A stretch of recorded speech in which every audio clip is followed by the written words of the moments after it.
Bien, Apocalipsis 7. Apocalipsis capítulo 7. Pablo, de hecho no Pablo, Juan, el apóstol, a sus 100 años de edad aproximadamente, después de más de 60, 70 años de repente de ministerio, se encuentra no en una mansión, no en un yate privado, no en un resort, no en un lugar de descanso, no en una casa de reposo. Se encuentra en la isla de Patmos. Tú dirás, isla de Patmos, me suena Caribe, playa, qué bien. No. Y te digo no porque la isla de Patmos no era un lugar paradisíaco en absoluto. La isla de Patmos era una prisión. Era una prisión donde enviaban personas para trabajar y hacer ese trabajo manual en las minas. Había mucho mármol en la isla de Patmos y no era un lugar de descanso, era un lugar de hecho de tormento, y es allí donde se encontraba el apóstol Juan. Habiendo sido motivo de persecución por el Imperio Romano en contra de los cristianos, había sido enviado allá. Él es el último apóstol de los 12 con vida durante ese tiempo que escribe el libro de Apocalipsis.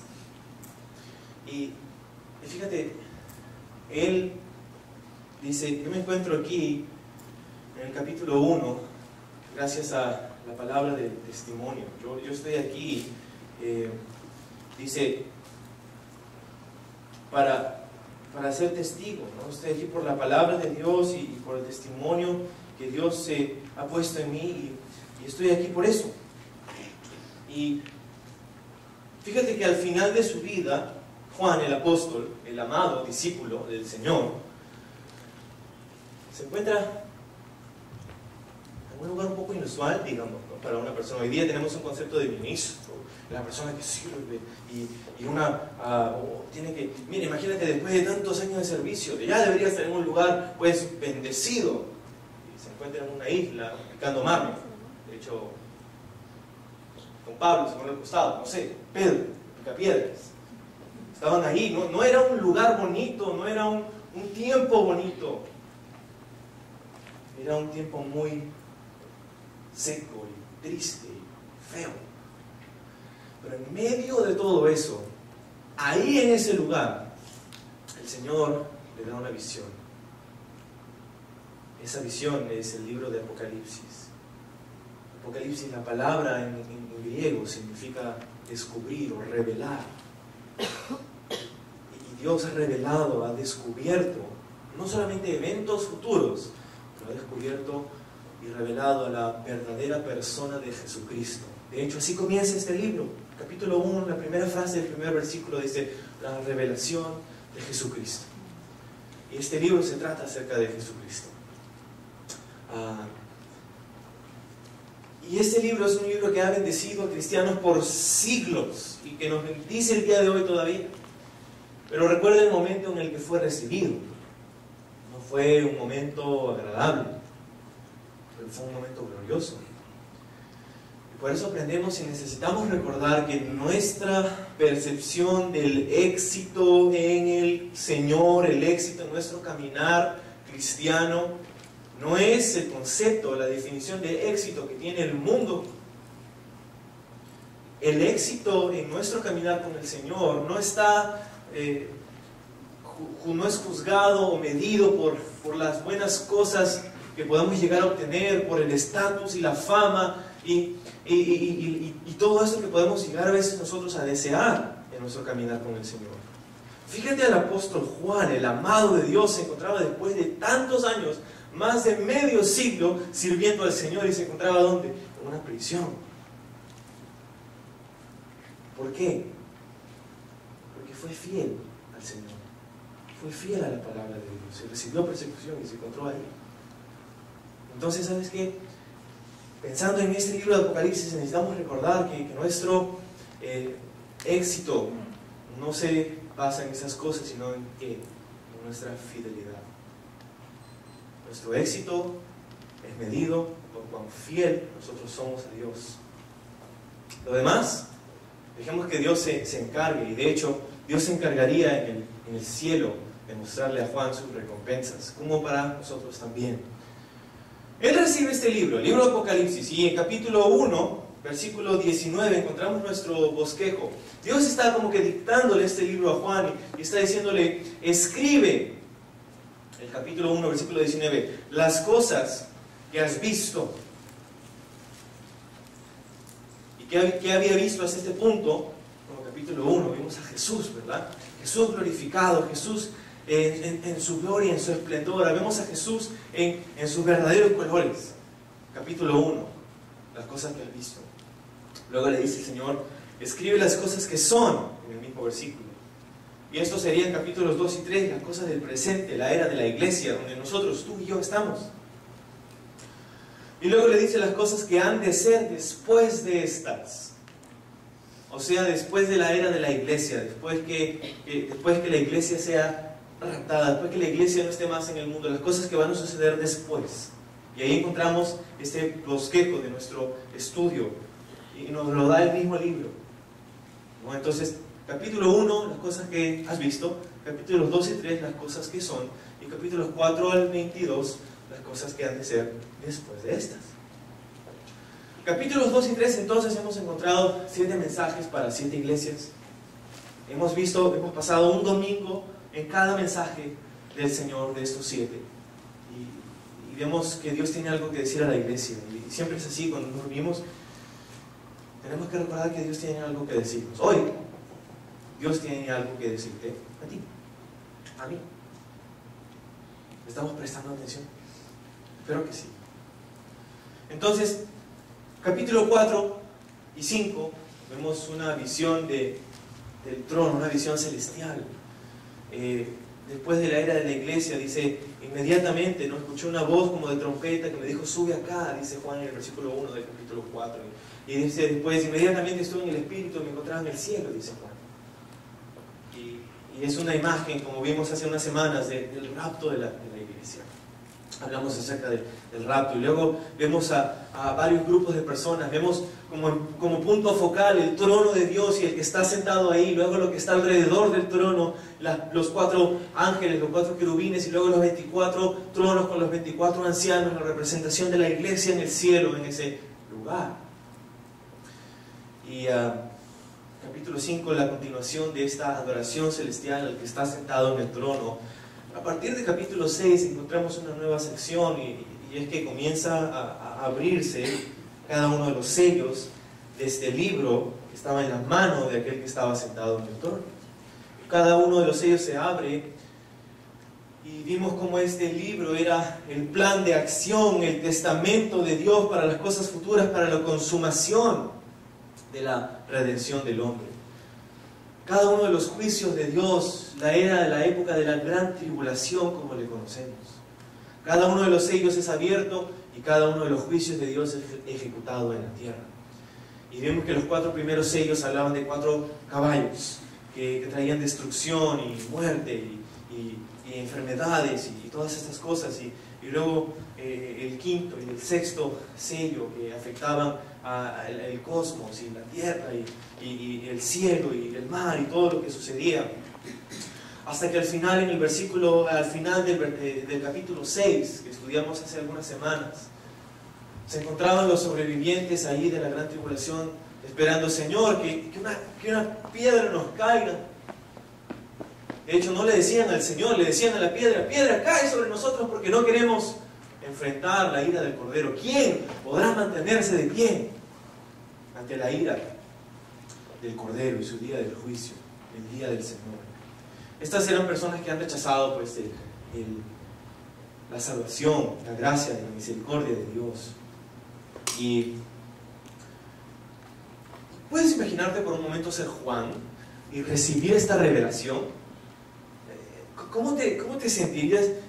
Juicio tras juicio, un sello tras otro sello, un cuarto de la población del mundo muere durante la gran tribulación, y destrucción y tras destrucción, y pues yo me sentiría un poco cargado, ¿no? Un poco pesado, como, wow, señores, es tan grave esto que está sucediendo durante la gran tribulación.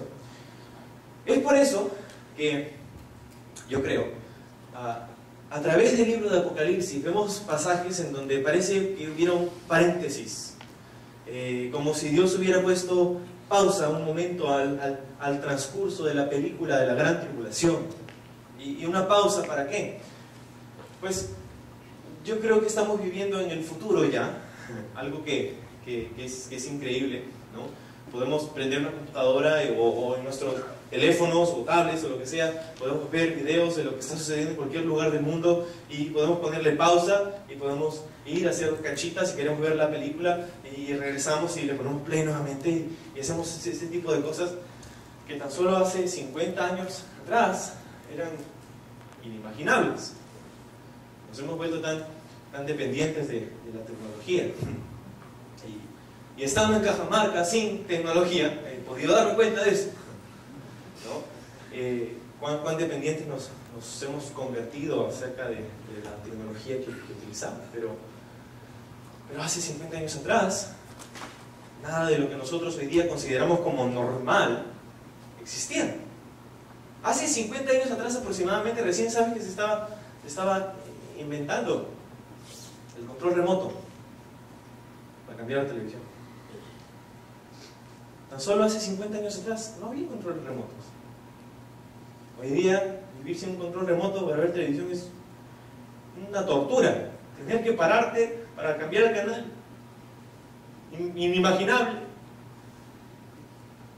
Pero ¿por qué te cuento todo esto?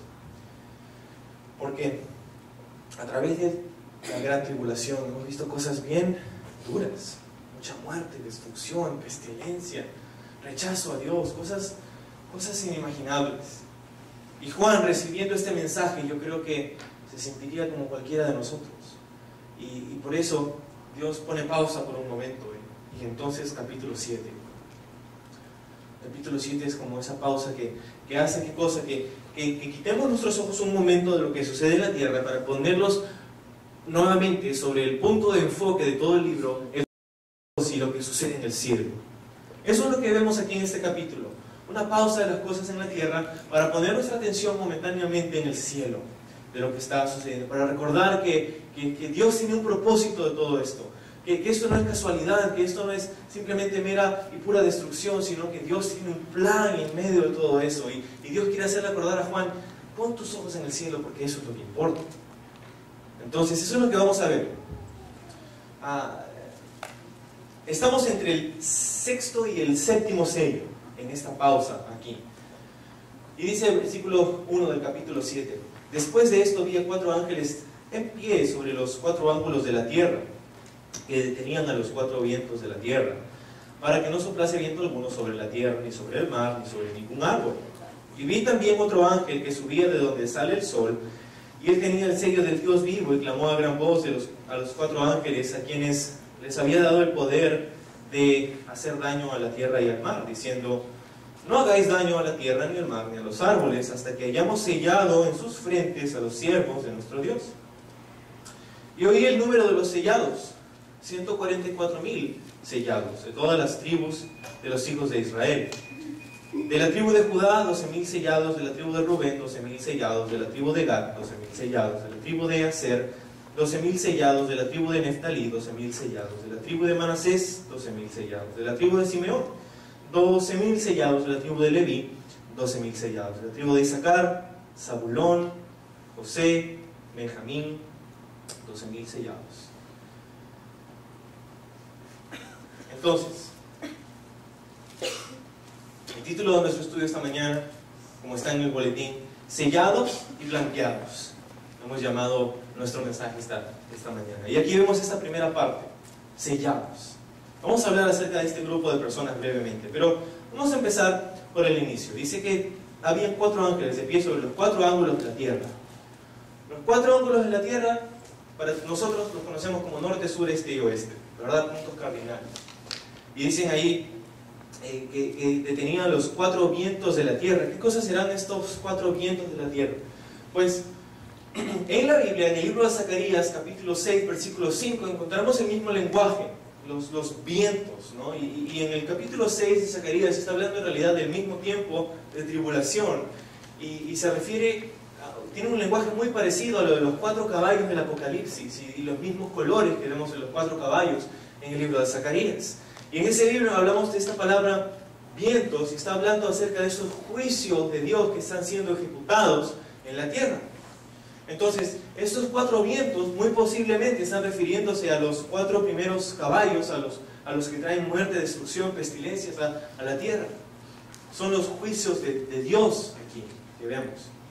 Entonces, dice que detenían los 4 vientos de la tierra para que no soplase viento alguno sobre la tierra, ni sobre el mar, ni sobre ningún árbol. Entonces, Dios está haciendo una pausa, ¿verdad? Que no corra viento, en otras palabras, que no siga sucediendo esto por un tiempo. ¿Para qué? Dice el versículo 2, había otro ángel que tenía el sello del Dios vivo. Para ver para qué, necesitamos ver qué hace este ángel primero. Dice, hay otro ángel, aparte un quinto ángel aquí, y este tenía el sello del Dios vivo. Ahora, ya hemos visto esto acerca de los sellos en capítulos anteriores. Y básicamente el sello representa, yo creo, por lo menos 2 cosas. Representa autoridad y representa autoría o pertenencia, ¿no? Autoridad y autoría, autoridad y pertenencia. ¿Por qué? Bueno, en la antigüedad tenías estos sellos que daban tu identidad, ¿no? Un anillo donde tú quemabas un poco de cera o de parafina y con tu anillo sellabas un documento, y esto haría que nadie lo pudiera abrir si no tuviera el permiso tuyo o el destinatario para esta carta, ¿no? Es así como vimos los sellos de este libro que tiene Dios en su diestra. Entonces, habla de autoridad. En esos días nadie, sino la persona indicada, podía abrir ese sello, ¿no? Si yo te escribo una carta a ti y pongo mi sello ahí, es mi garantía de que nadie más va a poder abrirlo sino tú. Y si alguien lo ha abierto, tú sabes que el documento ha sido violado, pues. Entonces, el sello de Dios habla acerca de la autoridad, habla de autoridad. Pero también habla de autoría o de pertenencia. ¿Por qué? Porque este sello era tu identidad, este sello era quien te representaba a ti, ¿no? Veías el sello, este sello de tal persona, ¿no? Entonces, esta carta le pertenece a esta persona, ¿no? Y es de alguna manera como si utilizamos los sellos el día de hoy. Sellamos documentos importantes, ¿no? Un sello institucional, por ejemplo, ¿no? Tiene casi el mismo propósito. Entonces habla de 2 cosas, como les decía, y puedes tomar nota: autoridad y autoría. Y ¿sobre quién va a poner estas cosas? ¿Sobre quién va a ir este sello? Dice en el versículo 3: no hagáis daño a la tierra, ni al mar, ni a los árboles. En otras palabras, esta es la pausa, ¿verdad? Vamos a poner una pausa. ¿Hasta qué? Dice a la mitad del versículo 3: hasta que hayamos sellado en sus frentes a los siervos de nuestro Dios. Dios va a poner a sellar con su autoridad, en el sentido de pertenencia, a estos siervos en la gran tribulación, estos siervos de Dios. Van a sellarlos sobre sus frentes. Ahora, ¿este sello es algo físico? ¿Es algo que podemos ver? ¿Es algo que podemos palpar? Es que en la gran tribulación van a haber personas caminando con un sello así que dice, le pertenezco a Dios, y no sé. ¿Será algo visible? ¿Será algo invisible? En realidad la Biblia no nos lo dice. Pero si es visible o invisible, en realidad es irrelevante. Porque lo que en verdad importa es el propósito, ¿verdad? El propósito de este sello. ¿Para qué han sido sellados? Y vamos a hablar de eso en un momento. Pero antes de responder la pregunta, ¿para qué han sido sellados? Deberíamos preguntarnos, ¿quiénes son los que han sido sellados?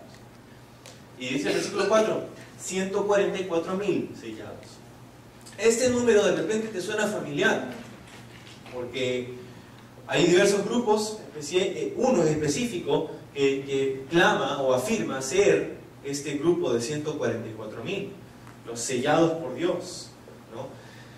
Ser sellado por Dios en estos 2 conceptos de autoridad y autoría, ¿no? Como que la protección de Dios, y Dios está diciendo, ustedes me pertenecen a mí, ¿verdad? Nadie los puede tocar si es que yo no lo decido así. Es lo que significa ser sellado por Dios en este momento, en este punto, ¿no? ¿Quiénes son? Bueno, déjame aclararte, decirte, no son los testigos de Jehová. Ellos afirman ser los 144,000. No son los testigos de Jehová. No es la iglesia tampoco, no somos tú ni yo. La Biblia nos lo dice. Lee. Dice, 144,000 sellados de todas las tribus de los, ¿quiénes? Hijos de Israel. De los hijos de Israel. Y de hecho, los siguientes versículos, hemos leído en detalle, mencionan a 12,000 de cada una de las 12 tribus. Y por nombre, ¿no?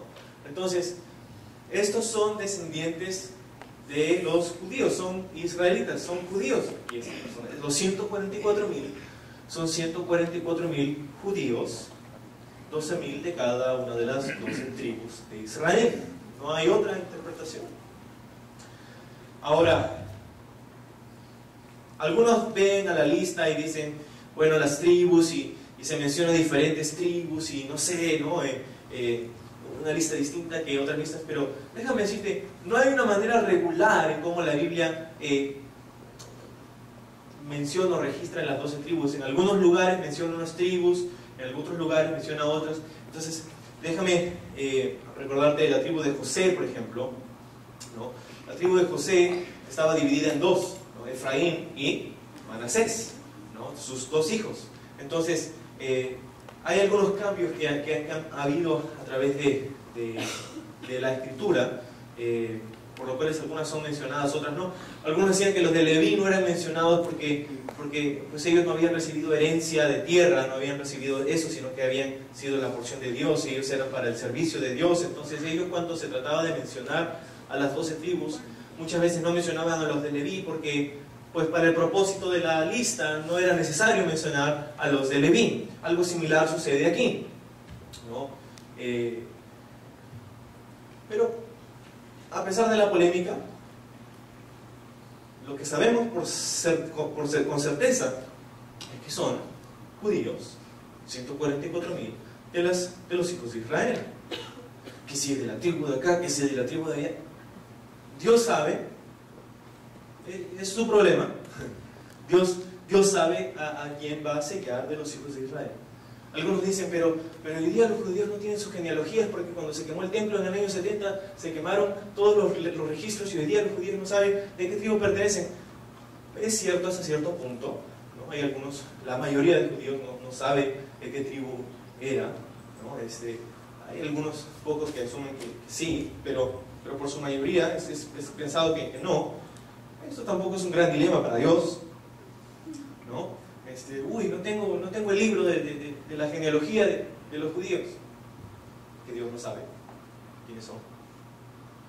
Dios sabe exactamente quiénes son. Si sabe cuántos pelos tenemos en nuestra cabeza, yo creo que Dios sabe quiénes son los hijos de Israel, quiénes son los que van a ser sellados aquí. Entonces, yo no encuentro una razón para la polémica de aquí.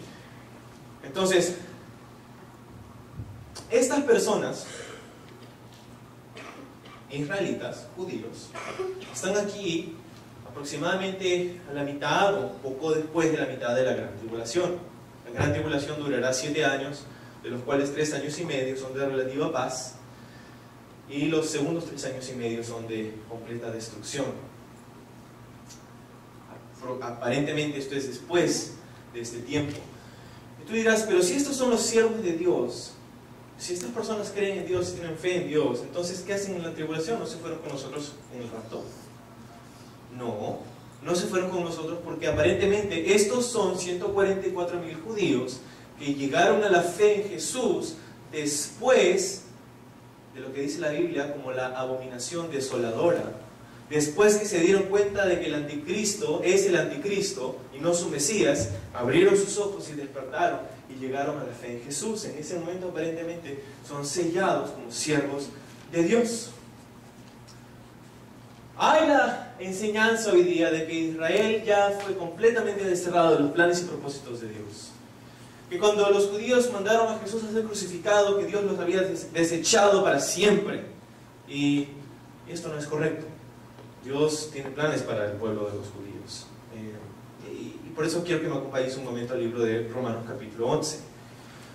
Porque en el libro de Romanos Pablo escribe en capítulos 9, 10 y 11 específicamente acerca de los judíos. Y en el capítulo 11 dice algo muy interesante.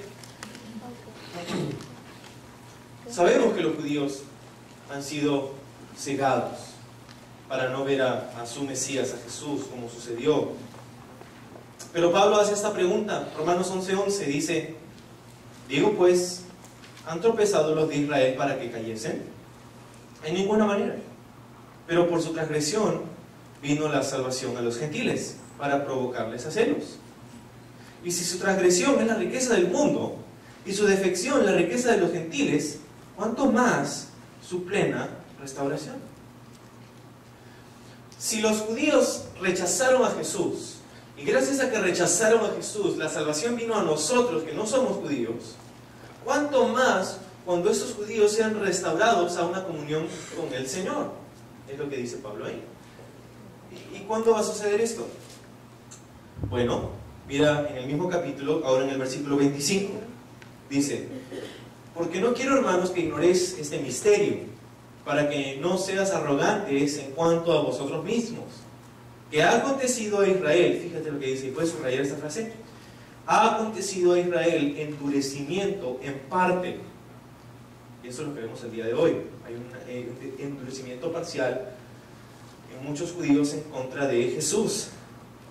Pero hasta esto no va a ser para siempre, esto solo es temporal. Mira lo que dice el final del versículo: hasta que haya entrado la plenitud de los gentiles. La plenitud de los gentiles. Eso quiere decir que hay un número que solo Dios conoce de personas, gentiles como tú y yo, que no somos judíos, que vamos a ser salvos, que vamos a ser parte de la iglesia. Y eso me anima, porque cada vez que compartimos a una persona y se convierte, ya, el Señor nos puede llevar. Una vez que este número, que el último gentil, la última persona haya recibido al Señor Jesús, se haya convertido a Él, haya nacido de nuevo, creo que en ese momento vamos a ser raptados. ¿Quién sabe si esa última persona eres tú esta mañana? No sé. Entonces, versículo 26 del mismo capítulo de Romanos dice: y luego todo Israel será, ¿qué dice? Salvo. Todo Israel será salvo. No una parte de Israel, no una fracción de Israel, todo Israel. ¿Esto quiere decir que todos los judíos en todo el mundo van a ser salvos? No. Cuando dice todo Israel será salvo, está hablando de Israel como nación, las 12 tribus representadas por lo menos en un grupo, en un remanente. Eso es exactamente lo que vemos en Apocalipsis capítulo 7. Apocalipsis capítulo 7 es el cumplimiento de esta profecía en Romanos capítulo 11 acerca de los judíos. Todo Israel será salvo. Entonces, ok, sabemos que son judíos, 144.000, 12.000 de cada tribu. ¿Y qué se supone que hacen? Pues este es como un ejército de predicadores que Dios está levantando. Estas son personas que van a predicar la palabra, que van a predicar el mensaje del Evangelio de la salvación en Jesucristo durante la gran tribulación. Y déjame decirte, la Biblia nos muestra que va a haber mucho fruto del testimonio y de la predicación de estas personas. Regresando al hecho de que son sellados, la autoridad y la autoría que le pertenece a Dios de estas personas, dice, van a ser preservadas a través del tiempo de gran tribulación. Van a ser preservadas, van a pasar a través de la gran tribulación. Nosotros, la iglesia, ya estamos en el cielo desde antes que inicie la gran tribulación. De hecho, nuestra partida en el rapto es el inicio de los 7 años de la gran tribulación. Entonces, sellados. Pero la segunda parte de nuestro mensaje habla de otro grupo de personas, blanqueados, dijimos. Y vamos a ver de qué se trata. Versículo 9. Después de esto miré, y aquí una gran multitud, la cual nadie puede contar, de todas, y puede subrayar esta frase, de todas naciones y tribus y pueblos y lenguas estaban delante del trono en la presencia del Cordero, vestidos de ropas blancas y con palmas en la mano. Y clamaban a gran voz, diciendo: la salvación pertenece a nuestro Dios, el que está sentado en el trono, y al Cordero. Y todos los ángeles que estaban en pie alrededor del trono de los ancianos y de los 4 seres vivientes, y se postraron, dice, sobre sus rostros delante del trono, y adoraron a Dios, diciendo: amén. La bendición, la gloria y la sabiduría, y la acción de gracias y la honra, y el poder y la fortaleza sean a nuestro Dios por los siglos de los siglos. Amén. Este es el segundo grupo, que número 1 no se encuentra en la tierra. ¿Se encuentra dónde? En el cielo, dice, está en la presencia del trono, delante del trono de Dios. Mira a las personas que están habitando en el cielo en este momento. Mira la gran diversidad de las personas que están en el cielo. Dice: de toda tribu, lengua, linaje, de todas las naciones. Un número tan grande que nadie podía contar. Algo que me encanta acerca del cielo es la gran diversidad que va a haber. ¿Cómo es que Juan podía darse cuenta que había un grupo de tan diversidad, de toda tribu, toda lengua? Yo creo que en el cielo, a pesar de que vamos a ser un solo cuerpo y vamos a ser unidos en una armonía perfecta en el Señor, vamos a continuar teniendo nuestras diferencias. Porque Juan se dio cuenta de que no todas las personas eran de la misma nación, que eran de toda tribu, de toda lengua. Habían personas diferentes, distintas. Y eso es lo que me encanta acerca del Señor, que para el Señor no hay acepción de personas. Que tú no tienes que tener este color de piel, o este color de ojos, o este estatus social o económico para pertenecer al cuerpo de Cristo. No. Nuestras diferencias son diferencias, pero ante el Señor no significa, no representa nada, porque somos las mismas personas delante de Él. Estamos en la misma condición delante del Señor Jesús. Esto nos habla acerca de la iglesia, algo muy importante, acerca de esto del racismo, del clasismo, algo que es popular en nuestro día. No pasan algunos meses sin que encontremos un caso en las noticias de una persona que está siendo discriminada de un lugar o de otro, por su color de piel, o por su ropa, o por qué sé yo. ¿Sabes? En la iglesia jamás debe ser así. Jamás nosotros debemos expresar o entretener un pensamiento racista o clasista en contra de otra persona. Jamás. Porque cuando hacemos eso, no estamos representando el corazón del Señor por sus hijos. Porque en el cielo hay una gran diversidad de personas de toda lengua, de toda tribu, de todo lugar. Fíjate otra cosa, no solamente la diversidad. Porque mientras hay diferencias de diversidad, qué sé yo, de cultura o trasfondo, hay algo que tienen en común todos. ¿Sabes qué es? Tienen un mismo credo. Hay una sola, entre comillas, religión. Todos los que están en el cielo, de toda tribu, de toda lengua, de todo lugar, están ahí únicamente porque tenían una fe en Jesús, en el Cordero. La salvación es del Cordero. Mira lo que dice ahí en el versículo 10: la salvación pertenece a nuestro Dios que está sentado en el trono y el Cordero. Tenían una misma fe.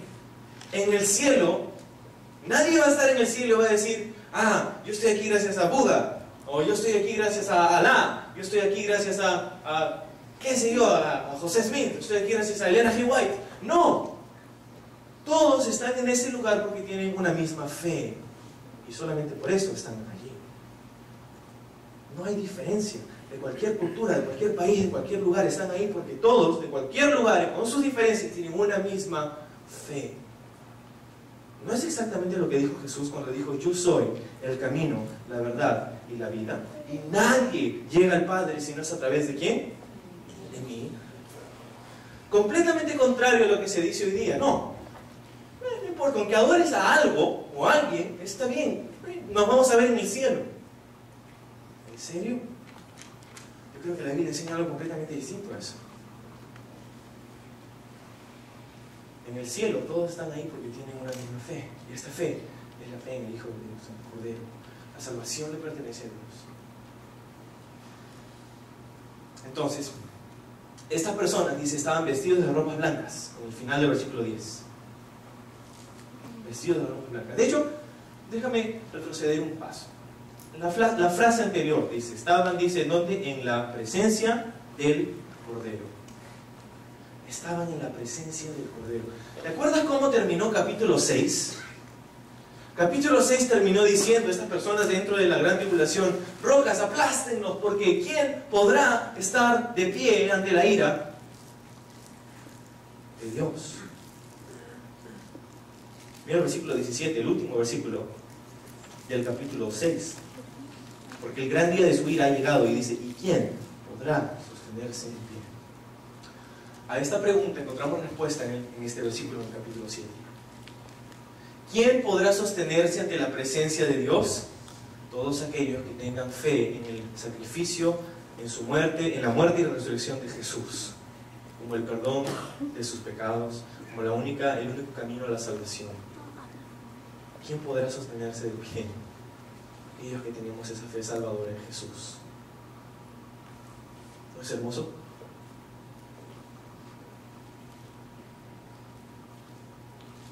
Ok.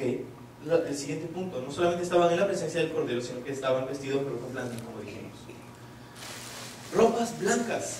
Vamos a ver cómo es que se han hecho blancas sus ropas más adelante, pero déjame decirte que sus ropas blancas, sus vestiduras representan una justicia, una limpieza, una pureza, algo que es agradable a Dios. Déjame decirte, por defecto, nosotros no tenemos vestiduras blancas. Tenemos vestiduras percudidas, feas. De hecho, la Biblia dice que nuestra justicia son como trapos de inmundicia. Nosotros hemos pecado, cada uno de nosotros. Eso ha manchado de negro nuestras vestiduras. Pero dice que estas personas tenían sus ropas blancas. Vamos a ver más adelante cómo llegaron a ser blancas. Pero luego, lo tercero que dice es que tenían palmas en las manos. Todos tenemos palmas en las manos.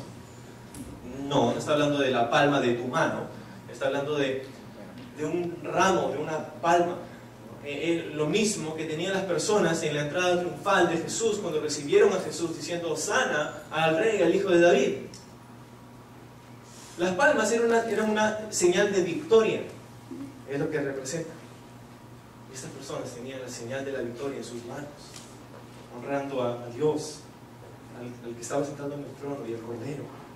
Esas personas habían vencido, dice, de toda lengua, de toda tribu, de todo lugar. Qué increíble. Pero quiero decirte, estas personas no son la iglesia per se o en sí. No somos nosotros. Por contrario, de repente hasta este punto está, sí, nosotros, sí, la iglesia, y las palmas, y la ropa, y sí, guau. No somos nosotros. Nosotros ya estábamos en el cielo, nosotros estamos representados en los 24 ancianos, los 24 otros tronos. Entonces nos queda la pregunta, ok, si no somos nosotros, ¿quiénes son? No son los judíos, porque ellos están ahí los sellados, es otro grupo de personas. Estos no son de una de las 12 tribus, son de todo lugar, de todo sitio, de toda lengua. ¿Quiénes son entonces? De hecho es la respuesta que encontramos en los siguientes versículos.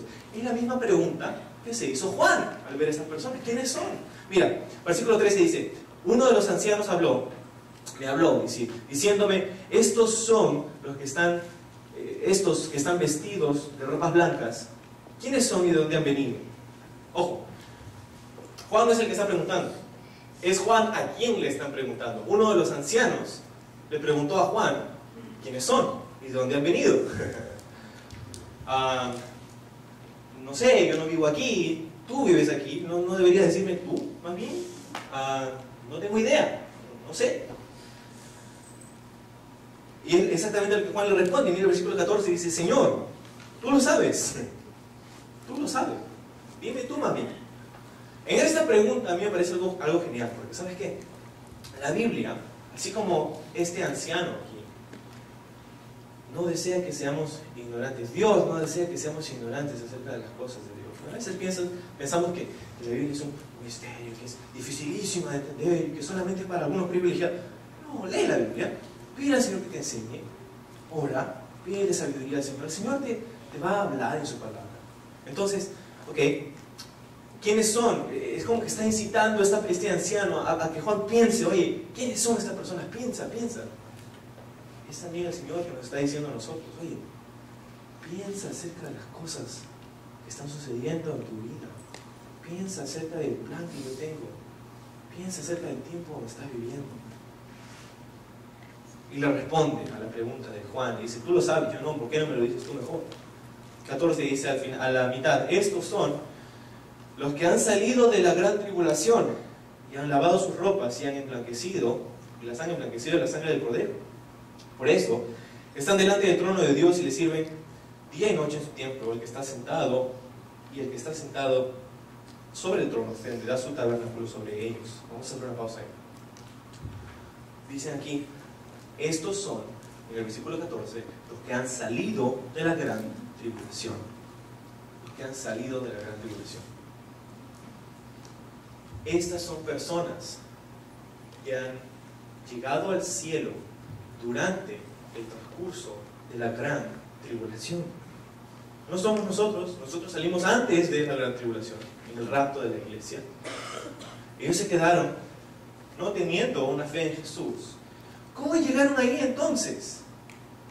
Yo creo, a través del testimonio y la predicación de estos 144,000 que se quedaron preservados a través de la gran tribulación.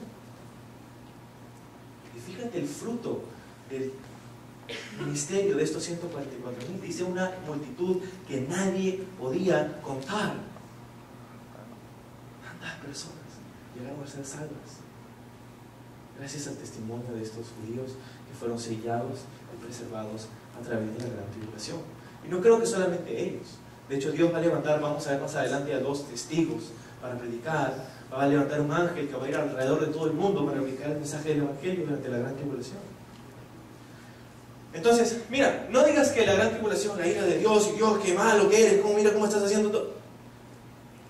Una gran multitud va a recibir la salvación en medio de la gran tribulación. Eso es misericordia. Eso es la gracia de Dios, es el amor de Dios, que incluso dentro de la ejecución de su juicio está ejercitando misericordia.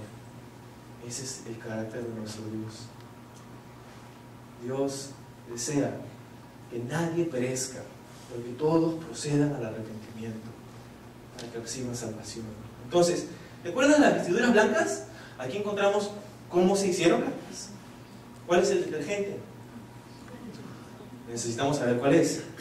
Dice la mitad del versículo 14, han lavado sus ropas y las han emblanquecido en la sangre del Cordero. Las han emblanquecido en la sangre del Cordero. ¿Cómo se hicieron blancas sus ropas que estaban horribles? A través de la sangre del Cordero. Normalmente, tú y yo no pensamos que la sangre pueda hacer blanco nada, ¿no? Déjame lavar mi ropa, un poquito de sangre voy a poner a ver. No, de hecho, la teñiría más y la pondría más fea, ¿verdad? Pero para Dios, lo único que quita nuestro pecado, lo único a través de lo cual tenemos el perdón de nuestros pecados, es el sacrificio de Jesús en la cruz. El sacrificio de Jesús en la cruz. Su sangre derramada ha limpiado nuestros pecados. Y cuando yo le pido perdón al Señor por mis pecados y me convierto a Él, la Biblia dice, soy una nueva criatura. En ese instante Dios nos pone vestiduras blancas. Y Dios, dice la Biblia, es capaz para hacer que permanezcamos así hasta el momento de nuestro encuentro con el Señor.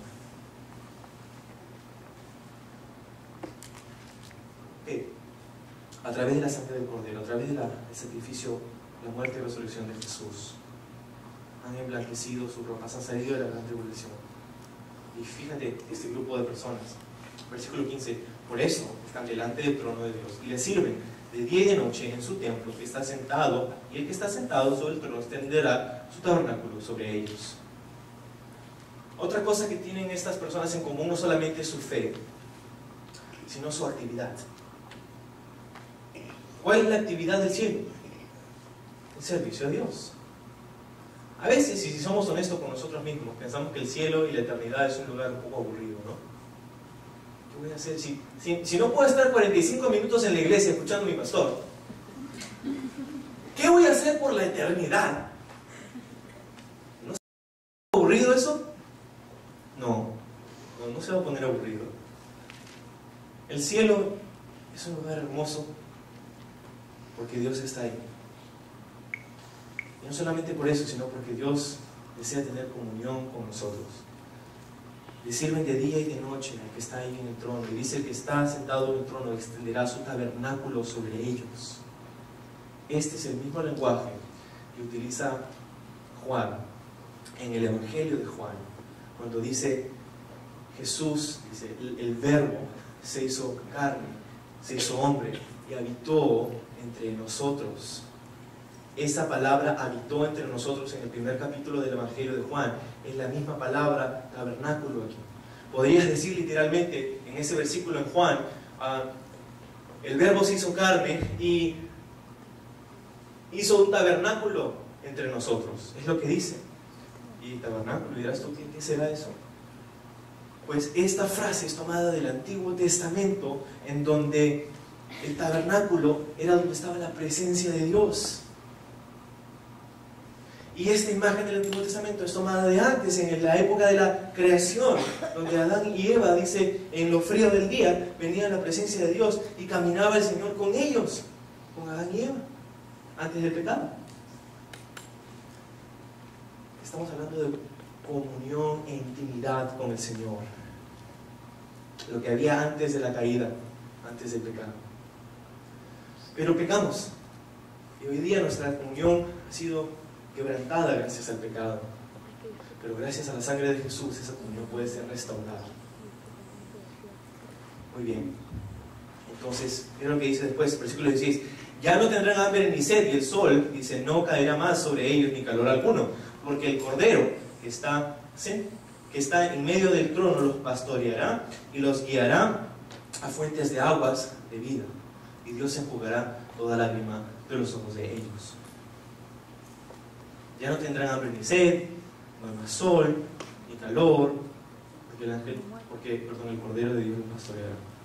Qué hermoso versículo y qué hermosas promesas, específicamente por la razón de lo que ellos han vivido en la gran tribulación. Para llegar ahí, para haber sido salvos, la Biblia nos enseña, ellos no han sido salvos así nomás. Han tenido que perder sus vidas, la gran mayoría de ellos. Han tenido que ser decapitados por el testimonio de la palabra de Dios. Han tenido que ser asesinados durante la gran tribulación por su fe, porque se mantuvieron fieles, este grupo de personas. El anticristo, el falso profeta, va a hacer que todos aquellos que creen en Jesús sean perseguidos hasta la muerte. Entonces, mientras que ellos, esta multitud, llegó al cielo de la misma forma que nosotros, gracias a una fe en Jesucristo, la manera en cómo fueron no fue igual. Nosotros fuimos raptados, ellos fueron asesinados. Y mira lo que dice, en ese lugar en el cielo ya no tendrán hambre, ni sed, ni calor alguno.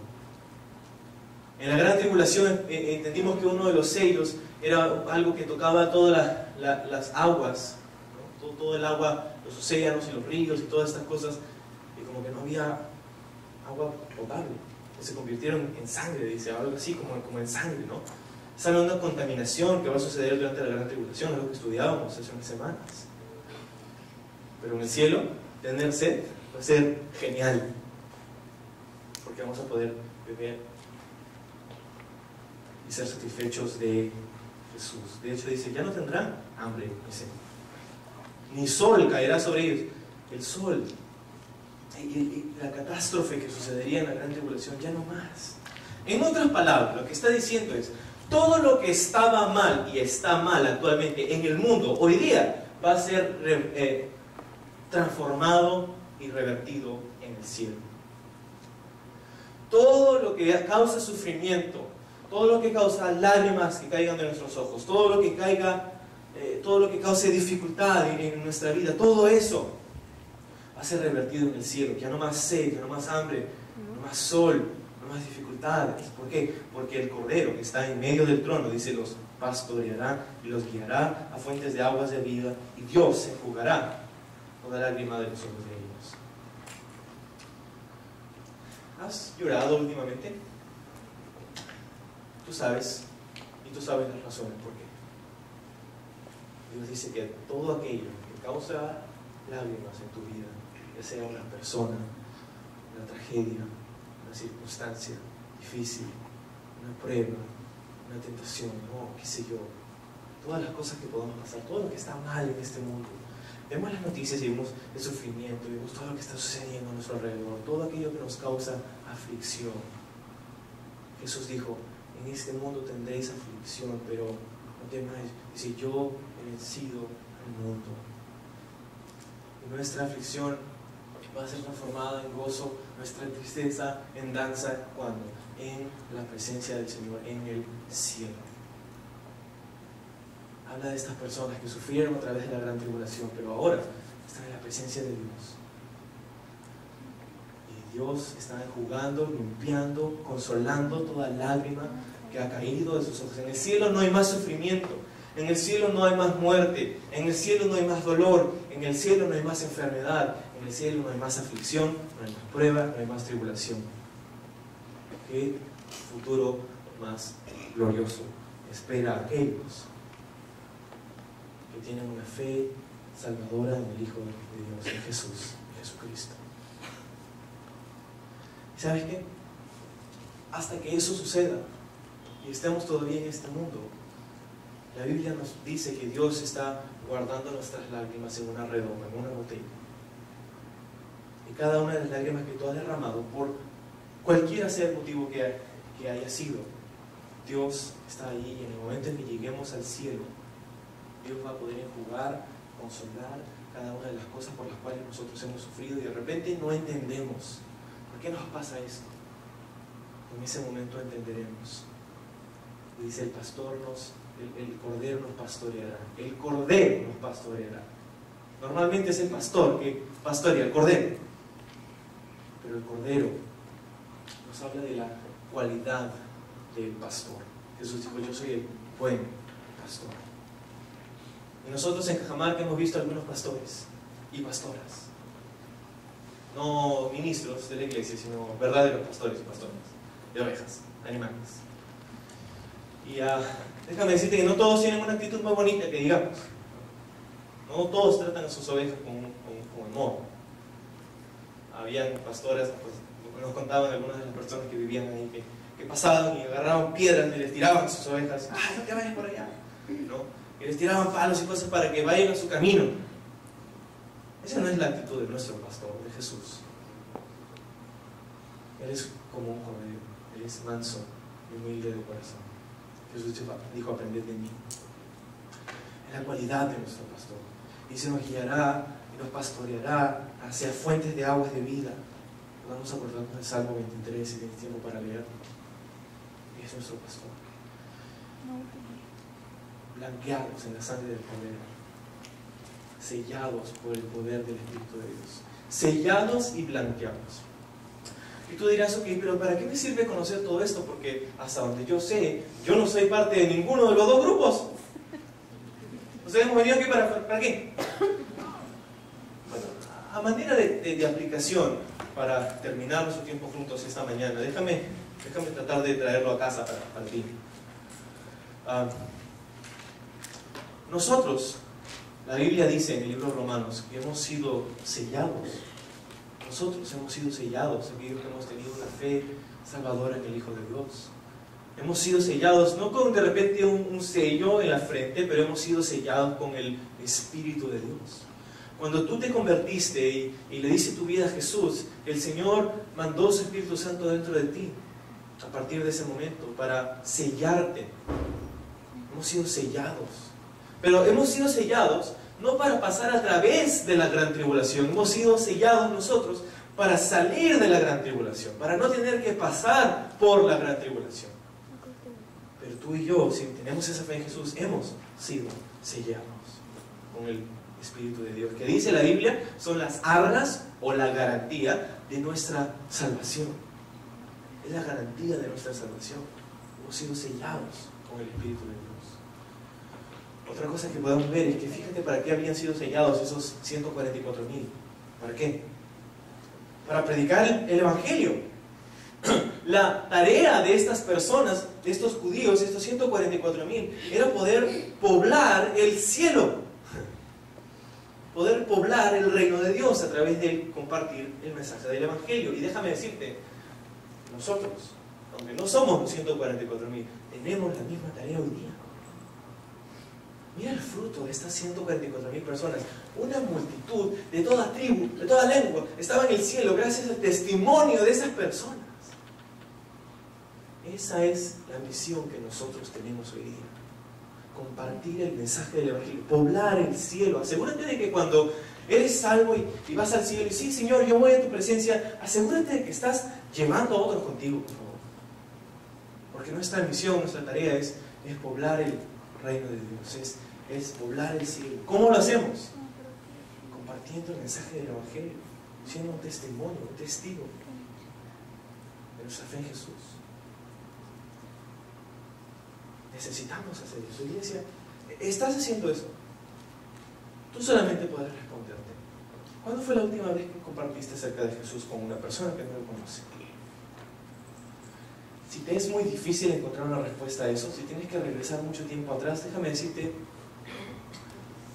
hay algo que necesitas pensar, hay algo que necesitas hacer.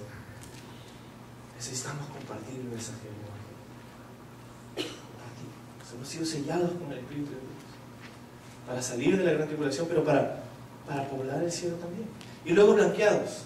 Hemos sido blanqueados nosotros también, aunque no somos parte de esta multitud que llegó después o en medio de la gran tribulación. Nosotros hemos podido alcanzar esa misma justicia, esa misma santidad, gracias a la misma sangre del Cordero, en la cual nosotros hoy día podemos blanquear nuestras vestiduras. Nosotros hoy día podemos tener esa justicia perdurable en Jesús. No por nuestras buenas obras, pero por el sacrificio y la obra de Jesús. Otra aplicación que quiero darte, y dos últimas, es, mira, en la historia de la gran tribulación, habían personas que estaban sufriendo y todo lo que estaba sucediendo, aconteciendo, y Juan estaba viendo todo esto, y de pronto el Señor le da un break, le da un descanso, en el capítulo 7. Y vemos nuevamente el plan de Dios, y vemos nuevamente el cielo, y Dios nos recuerda que tiene un plan. ¿Sabes? En nuestra vida a veces podemos vivir así, una cosa tras otra, y no tomamos el tiempo para hacer una pausa y poner nuestros ojos nuevamente en el cielo. En el transcurso del libro de Apocalipsis habían pausas para que Juan y sus lectores pudieran poner sus ojos nuevamente en el cielo. Y tú y yo en nuestra vida necesitamos esas pausas. ¿Estás tomando una pausa regular en tu vida para poner tus ojos en el cielo, para poner tus ojos en Jesús nuevamente? Necesitas hacerlo, porque si no, déjame decirte, vas a vivir desesperado. Si no pones tus ojos en el Señor, tu vida va a ser circunstancial y no vas a ver la imagen panorámica de lo que Dios tiene para ti. Necesitas hacer una pausa para poner tus ojos en Jesús constantemente. ¿Qué significa eso prácticamente? Varias cosas. Y para nosotros puede significar diferentes cosas, pero por lo menos significa, ¿sabes? Dedica un tiempo al Señor. Cada mañana, dedica un tiempo para antes de empezar tu día, poner tus ojos en el cielo, poner tus ojos en Jesús, en las cosas de Dios. Antes de que empiece tu día, me gusta una frase que dijo un misionero, dijo: no tengas tu concierto primero para después afinar tu instrumento. Afina tu instrumento primero, armonízate con el Señor primero, y luego ten tu concierto. Así es nuestra vida. A veces tenemos nuestro concierto y hacemos todas las cosas y después, al final de que terminó el concierto, a ver Señor, ¿qué tienes para mí bien? Y somos todos culpables. Yo también necesito esto. Yo también necesito esa misma exhortación. Todos necesitamos. Pero aparte de eso, ¿qué significa? ¿Sabes qué? Yo quiero animarte en algo. Yo no sé si tú has hecho una costumbre tuya de poder tomar una pausa en tu semana, aparte del domingo, que es tu día de descanso, para poner tus ojos en el Señor. No sé si estás asistiendo los días miércoles, por ejemplo, que tenemos estudio bíblico también. Necesitas hacer una pausa. No es porque por otra razón, pero es porque tú necesitas una pausa en medio de tu semana. Qué mejor momento para poder congregarte con creyentes y tener comunión, compañerismo en la palabra de Dios a la mitad de tu semana. Te animo a que vengas los días miércoles a nuestro local, allá de Daniel Rachea, a nuestro estudio de mitad de semana. Haz una pausa en tu semana para poner tus ojos nuevamente en el Señor. Y finalmente, necesitamos tener una relación personal con Jesús. Yo no sé si tú la tienes, pero Él es el único camino, la verdad y la vida. Tú dirás, oye, pero si yo puedo, si gente va a ser salvo durante la gran tribulación, ¿por qué no mejor vivo mi vida como es?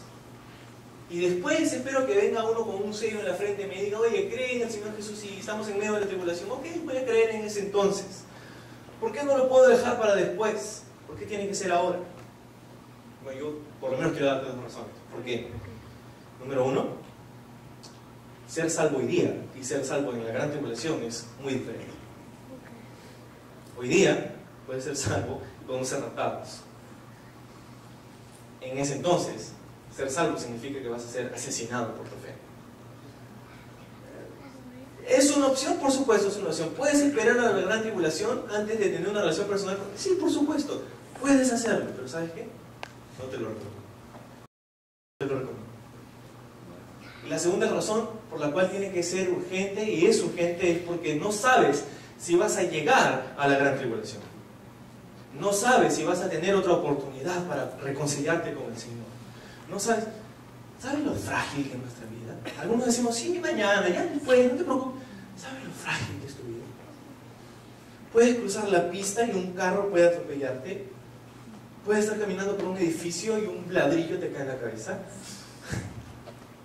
No quiero asustarte, claro está, pero ¿has pensado en la fragilidad de tu vida?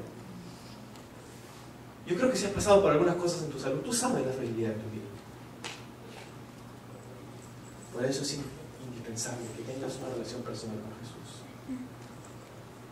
Porque cada vez que le dices que no al Señor, tu corazón se endurece. Y no sabes si el día en que tú quieras, si el día en que digas ya mañana lo hago, ya después me reconcilio con Dios, déjame disfrutar un poquito de mi pecado y después de repente no vas a tener el deseo de arrepentirte. Después de repente no vas a querer arrepentirte. Y lo único que hace la muerte y nuestro ir al cielo, lo único que hace es que sella el destino eterno que tú has escogido mientras vivías. Por eso te digo, escoge a Jesús. Vamos a orar. Señor Jesús, te agradecemos por esta mañana y te amamos, Señor, por habernos hablado y te pedimos, Padre, que nos ayudes a aplicar tu palabra en nuestra vida, compartir acerca de ti. Y te pido por cualquier persona aquí que desee, Señor, tener una relación personal contigo, que no la tenga todavía. De repente, Señor, te pido que tú toques sus corazones. Y si eres tú esta mañana, ahí donde estás, sabes que esta palabra es para ti, sabes que necesitas reconciliarte con el Señor, has estado alejado, pero estás aquí esta mañana y déjame decirte, Dios quiere que te reconcilies con Él. Si quieres hacer eso, no has tenido una relación personal con Jesús, has estado apartado de Él, esta mañana puedes repetir conmigo esta oración y desde tu corazón decirle en voz alta al Señor: Señor Jesús, te pido perdón por mis pecados, te pido perdón por haberme alejado y haber fallado. Confieso que soy un pecador. Me arrepiento esta mañana. te pido que me llenes de tu Espíritu Santo. Te confieso como mi Señor y Salvador. Te agradezco por tu amor y misericordia. Ayúdame a vivir para ti todos los días de mi vida. En el nombre de Jesús.